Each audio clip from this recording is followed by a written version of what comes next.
Spice up your food and get your gardening fix by growing microgreens.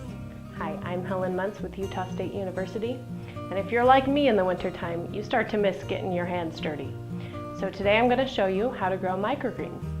Microgreens are seedlings of regular greens, and they're typically used as a garnish or as a salad or on top of salads, and they're highly nutritious. They have higher vitamin content than mature greens, and so there's lots of different varieties from basil, carrots, cilantros, cabbage, pak choi, kohlrabi, plenty of varieties to choose from. Today I'm going to plant some basil.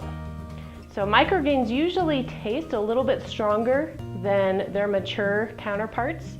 So whatever you like to cook with, try planting. So first you want to choose a container. So I've just picked an old container here from shopping at the garden center, but you can make it easy on yourself and just use an old takeout container. So I've already planted a little bit of a mix here in this takeout container, but today I'm going to use a garden container.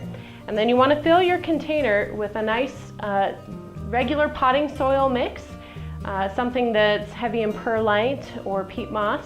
I also like to add a little bit of coconut coir, which is just really nice and soft and holds moisture quite well, so that helps with the seed establishment and root growth. And then next you use your microgreens. So microgreens are planted a lot more densely because they don't need to be transplanted. Obviously we're going to harvest them when they're really small. They only have their first set of true leaves.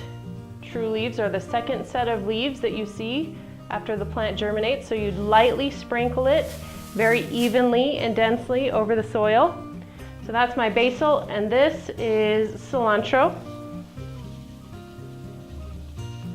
So I'm going to evenly spread that over the container. And I like this container because it has a nice split in the center here, so I can divide my two different types. So after you've planted it, you can tap the seeds in gently in the soil, like so. And then to cover them just a bit, add a little bit of perlite.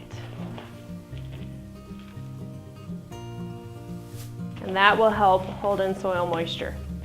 The other thing is that I also made sure that before I added my soil that it was well hydrated. So I added some water to make sure it was good and moist. So that way, when you water in your seeds, you don't have to use as much water.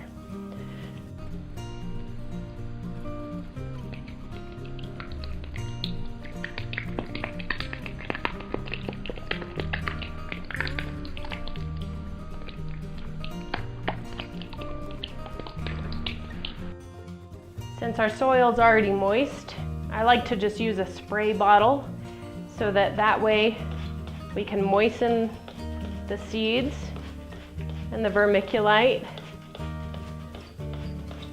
but the seeds won't spread out and float on top of the water, and that way we can have nice even germination. So once your seeds are watered in, then you have to find a way to cover it. So you can either use just an old cloth that's been moistened, or you can use paper towels. You can purchase something like one of these seed starting domes, or if you have one already from Starting Seeds in the past.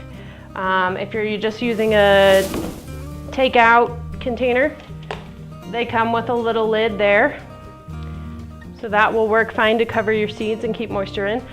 Or if you're doing several trays, which you might want to do, depending on how much you and your family will eat, you can simply stack the trays. And that will keep the moisture in until the seeds germinate, which takes about 1 to 3 days.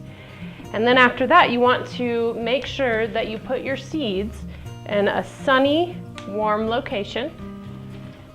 And these type of stands work really great. If you have something similar, go with that. If you don't have a nice sunny window to put your plants in, you can always get just a plant light. And it doesn't have to be a fancy plant light. It can just be a regular fluorescent light. And that will help your plants to grow.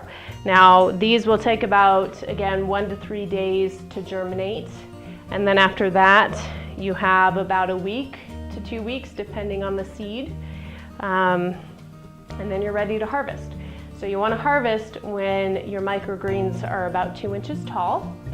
And then after you harvest, you want to make sure that you actually use them relatively quickly because they have a very short shelf life, so they won't store very well in your fridge for very long. If your microgreens do get a little bit bigger than 2 inches, that's fine. They're still perfectly good to harvest, perfectly good to eat. And at that point, actually, once they're about 4 inches tall, they're considered baby greens, which are also very fun to cook with. So I hope you've enjoyed my video today. If you decide to try growing microgreens, I'd love to hear about your experience and what types of varieties that you like the most. You can email me at helen.muntz, muntz@usu.edu, or you can like and share my video. Thank you so much for watching. We'll see you next time.